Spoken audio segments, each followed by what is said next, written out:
We must never forget. Today is Yom Hashoah, and as Jews around the world pause to remember the events of the Holocaust, we offer this special story, pulled from our archive of recorded pieces. I am named after my father's cousin, Juta.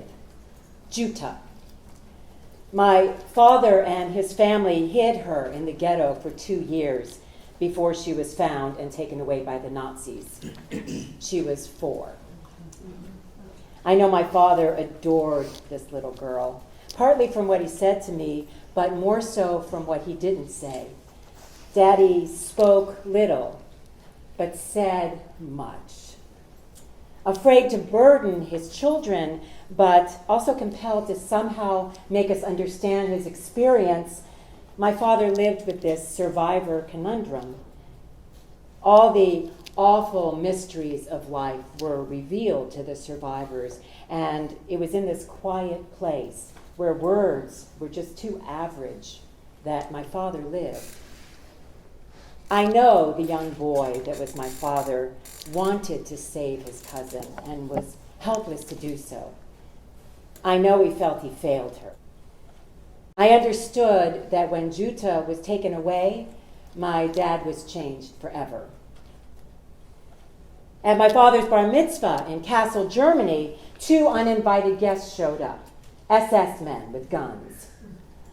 The SS were trying to intimidate him, intimidate the Jews, break a 13-year-old boy's spirit. Father's father secured passage for them out of Germany on a ship. My grandmother told him, go on, get settled. We'll stay here until we sell our possessions, and then we'll follow. My grandmother, my dad, and his brother, Herman, suffered 4 years in concentration camps while their father waited for them in London.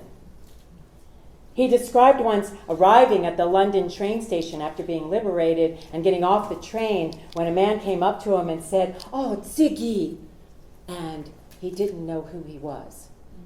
My dad, who had such a great memory, had forgotten his own father. These are some of the snapshots of my dad's teenage life.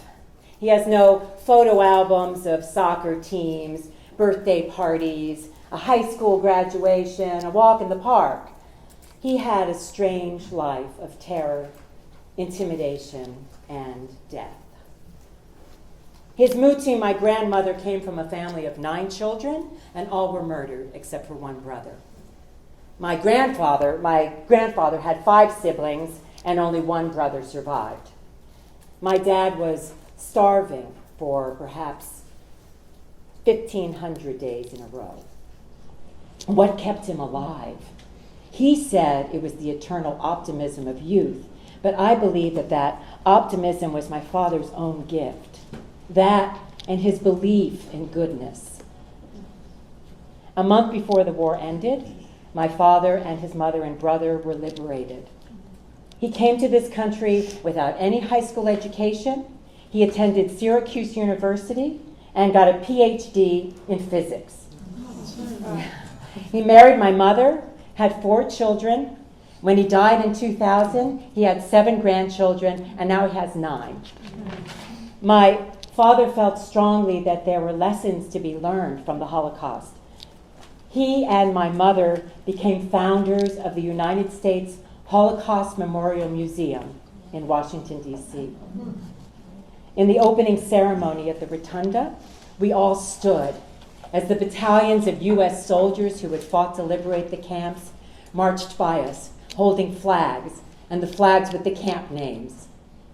It was one of the only times I ever saw my father cry.